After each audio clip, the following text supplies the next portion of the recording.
好，我是大宇。今天我们来聊一下徕卡的 LUX 这个 APP 它是有一个使用费每个月是6块9毛9美金，合人民币可能50块钱。小米不是也跟徕卡联名嘛？那现在 iPhone 有了这个 APP， 我们是不是直接用 iPhone 就可以了呢？那这个 APP 进入之后，它跟原生的镜头差不多也是有这个前置13毫米。24毫米、48毫米和120毫米这是 iPhone 15 Pro Max 如果是 iPhone 15 Pro 的话，这个120毫米就会是75毫米。那我们可以试一下切换这个镜头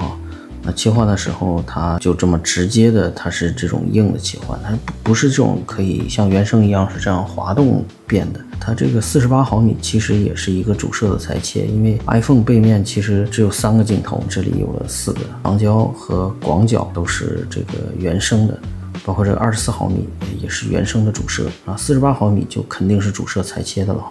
这是前置。那如果我们看它另外一个就很重要的地方，就这里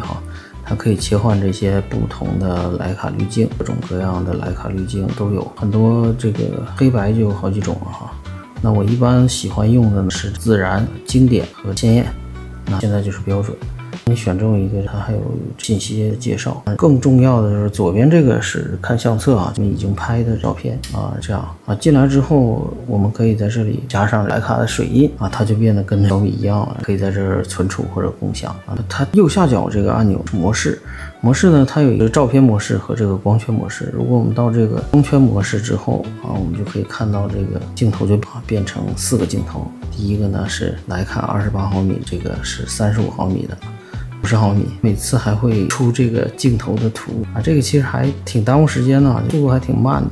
那我觉得这个50还是蛮好用的。你看这个 1.2 的大光圈的模拟，就有这个很浅的这个深嘛，拍出来就非常的慢，你看半天也点不进去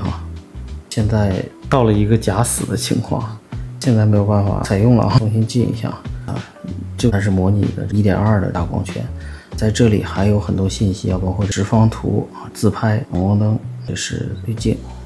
徕卡经典吧，我调成经典。到大光圈模式之后，峰值和照片的格式就调整不了了它这个徕卡这个线跟原厂不一样，它是这种虚线左上角和右上角可以调整它的功能。那左边我就调成闪光灯每次调整之后，现在呢我点击就会切换，那我长按就会进入这个菜单去重新选择它的功能。正常的模式下，其实它就是加了徕卡的滤镜，有这么多滤镜可以使用最上面是没有黑白各种奇奇怪怪的黑白。觉得徕卡的这些滤镜还真的都蛮好看的这个和小米那个也差不多，那我们就调成徕卡经典。现在有个问题是什么呢？它这个体验不好在我现在滑完了，比如我滑到这个模式了，我就确定要用了，但我松开呢，它并不能消失我还要再点一下这边才变成光圈。景深是很明显有变化的，模拟的效果还是不错的在手机来说虽然还是有一点点假，但是已经非常不错了。那么50毫米 f1.2 这个就是很经典的一个焦段了我们拍一张照片试试。这个 APP 它应该是支持所有的可能 iOS 17以上的版本吧。那我这里还有一台老的手机是这个 iPhone 13的普通版。那这个手机呢可以把这个软件装上了，这边就需要解锁才可以使用这也有它的售价我在这边就不再去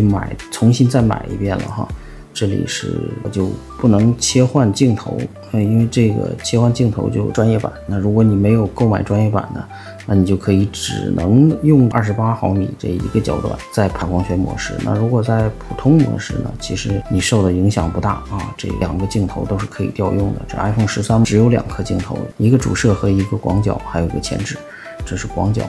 我们就看到只可以用一个是徕卡标准、徕卡鲜艳和徕卡自然。那么经典后边 Pack 这个后边的这些一共有12个滤镜吧，前面3个是可以用的，有3个付费的，2个可以用的，3个付费的，体验码一共可以用5个，加上一个没有滤镜。我们试试在这个徕卡标准来拍一张照片这个明显在 iPhone 13上这我拍一张照片就卡住了，速度就慢了很多也有可能这个程序还在一个，这就可能是死机了，退出一下又好了啊。这边照片还没更新出来啊，非常的慢。在苹果手机上也可以加这种水印了，那我不知道明年徕卡是不是不跟小米联名了，现在自己出 APP， 所以 iPhone 用户也可以享受这些服务了。我都加上这个徕卡的滤镜啊，这里要加了滤镜之后要重新再保存一次，另外再保存一张有水印的照片在相册里。那先就在这里就看到这儿吧。看一下样片啊，左边是徕卡的 APP 拍的，右边是小米拍的，可以看到颜色明显的区别，可能是我拍摄的时候选择的模式不一样，可以看出这两者的虚化还是有很大的差别，但是参考的意义不大，大家就看看颜色吧。左边和右边我同样都是选的徕卡经典的，细节来说肯定是小米的细节要更好了，因为小米有更大的感光元件，也有更高的像素。如果看细节的话，看这张图，我觉得总的还是够的。它已经是 f3.4 了，这边是135的 f2.5， 那可能就是 iPhone 的硬件解析力的不足。陆家嘴的这个外景，那同样都是35毫米啊 ，f1.63 小米这边是啊，我觉得对比这个细节其实没什么意义，小米的细节要强很多哈。这张也是同样都是选择徕卡经典的模式，但是可以看出这个色调还是有很大的差距的啊。另外看它们的吸力上面也是有很大差距的啊，同样是在50毫米的这样的一个情况，进出的网啊，这是很明显的解析力，怎么说半斤八两吧，但是主要就看颜色。我觉得苹果比小米这边看起来好像更徕卡一些。我们再看这张黑白的照片，可能明显觉得小米这边还是更有，小米这边感觉解析力更足一些，对比度也更强一些啊。但是纯的看解析力，这两者其实差别也不大。君子之品，东方喜酒。我不知道你们喜欢哪一边这个照片。再看这张黑白的照片，明显这个解析力肯定是小米胜出，这个没有问题的。就看这同样都选的是徕卡的经典的黑白模式啊，二者在整个的呈现有很大的区别。iPhone 这边是可以明显能看到天上有几朵云的哈，这里有几朵云，虽然不是特别的明显吧，但是这里是有几朵云的。小米是没有，远处的这个我们看这个字都是看不清的。我们再看这个地板上的污迹啊，小米明显是要更好的。这张同样都是绿色的情况，两个都是调的徕卡经典。怎么感觉这么突然看，感觉小米有点像徕卡生动啊？我们看这个画面的中心啊，看整个的颜色，这个绿色是有点区别的啊。接下来我们再看一下这张同样的35毫米的镜头端啊，二者的颜色还是有一定的差距的啊。那么我们放大看这个蓝色和远处中央这个位置，这其实整个的差别并不大哈，差不多可以说。如果这张照片你单看这个反射的话，感觉徕卡 APP 的这个影像 ，iPhone 的这个影像啊，会比小米还要更好一些啊。这张照片是一个很明显的对比啊。我们再看一下这张16铺码头这张28毫米啊，同样是小米这边我拍的稍微广了一点，但是反正也是主摄嘛。那我们可以大概对比一下吧，小米肯定解析力更好，但是目前我觉得这种照片是足够我们日常的使用的了。再来看这张是拍这么个小景哈，着重看一下这个颜色，有的时候觉得 LUX 更嫩，有的时候觉得小米这边更嫩，着重看一下它们的绿色的不一样啊。因为在之前的那张图里边，我说的这张图里边，明显 LUX 是没有小米更鲜艳的，但是到了这张图呢，明显这个 LUX 又比小米更鲜艳了，所以徕卡发色也是一个很有趣的一件事儿吧。这个颜色的设定也不是一蹴而就，或者可能有一定的规律很循，但是并不是那么简单。看一下这张照片，这张照片明显呢，感觉上小米又更亮了，但是如果说一眼得味呢，肯定徕卡 LUX 是更有得味的啊。它的天空几乎就变成青色的，发色明显是不一样啊。洞见因素嘛，解析力肯定是会不一样，但是我们主要看看颜色。你看这条船的红色啊，明显小米这是同一条船啊。这船头这里我是先用徕卡 LUX 拍的，那用它拍的时候，这个船才拍到这里，它已经开到这儿了，感觉好像小米的红色更红，这个蓝色也是啊，明显米的蓝色更蓝啊。我们看中国太平的 logo 哈，远处的颜色还有东亚银行，在 LUX 里边几乎这个颜色已经很淡了啊，但是小米这边还是很鲜艳的。我们看远处屋顶的颜色，明显也是不一样的啊。在这个看救生圈的颜色啊，也是有一些的不一样啊。我们再看远处的震旦大厦，这里也是有一些不一样吧。我们放大再看一下啊，震旦大厦明显颜色不一样。我们再看花旗银行，花旗银行的颜色是不一样的。东方明珠的颜色倒还是差不多，保险的这个颜色明显的区别。我们再看下一张样片，基本一样片也就看到这儿吧。接下来我们再看一下人像的对比，那左边是徕卡，右边是小米啊。这个徕卡 LUX 我就简称它徕卡，小米14 Ultra 我就简称它小米。小米是有2个人像的模式，一个是普通的人像模式，还有一个呢叫做大师镜头模式。当我们如果选择普通的人像模式，小米更倾向于保持一些自然的虚化啊。75毫米可能是更适合人像的焦段。那这里呢，我就只对比了50毫米，因为我的这个 iPhone 15 Pro Max 它没有3倍的镜头，它没有75毫米这个焦段，所以如果我用还是主摄裁切嘛，就没什么意义。我们看一下边缘的虚化啊，小米这种f1.63 的这个情况下啊，大家看啊，这徕卡这里已经穿帮了啊，注意看这里已经穿帮了。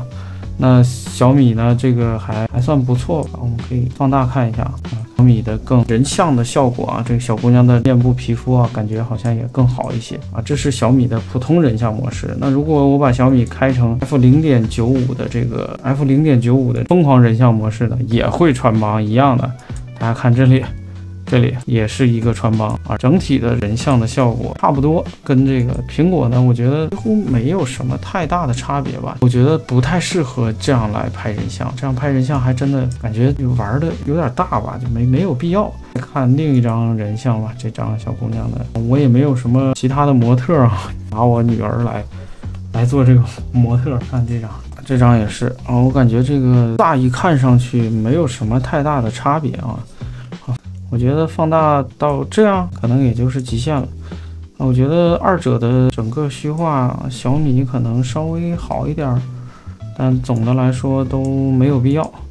但是这个效果，反正大家看到啊，不论是颜色啊，还是整个画面的质感啊，包括这个小暗角啊，感觉都非常的像啊。如果我把水印去掉啊，单单显示照片的话，我相信很少有人能分别出这是2部手机哪个手机拍的。所以我觉得在这个人像模式上吧，我更喜欢的是小米的这种普通的 f1.63 的人像模式，而我不喜欢光圈开得过大就导致背景虚成这个样子这种人像模式。这个 0.95 来看这张样图啊，整个画面的质感、解析力什么的差别已经非常的小啊。我就这样正常的看的话，我相信没有几个人能看出哪个是小米哪个是 iPhone 了。所以我觉得徕卡，如果你经常像我这样拍孩子的，有可能还是可以用的。但是这个大光圈虚化看多了有点腻人啊。当然你也可以把徕卡缩一缩啊，我觉得缩到 1.6 左右，在50毫米这个焦段，可能人就更好看一些。所以我当时拍这个样片的时候就没有调整哈。我们再来看一下这张，也是感觉差不多。总体上而言 ，iPhone 会稍微更暗一点啊，但是我觉得影响不大。两者都是一个可用的程度啊。小米这个 f0.95 确实是太狠了，比这个 iPhone 这个 f1.2 还要大一些。最后还是回到最前面这张哈，这个我觉得是最反映问题的了啊。整个这2个 APP 的发色啊，从这里就很明显能看出来。那么你喜欢哪个色调，可以在评论区里来留言啊。另外还要再说一点的，这个 APP 呢，如果你现在去的话，是可以有2个礼拜的免费期限的，可能2个礼拜之内还可以退款。徕卡 LUX 这个标志在左侧，感觉还真的挺高端的哈。中下贴徕卡标的相机，经常叫什么 LUX-几，这个特别像是一个相机拍的这种感觉啊。那小米的感觉这个波格没有徕卡这个 logo 更高啊，这2者大家见仁见智啊。我觉得免费的可以用一个28毫米也可以用了啊，但是没有50毫米这个人像用起来这么爽。好，就这样，我是大宇，欢迎点赞关注22期玩家，再见。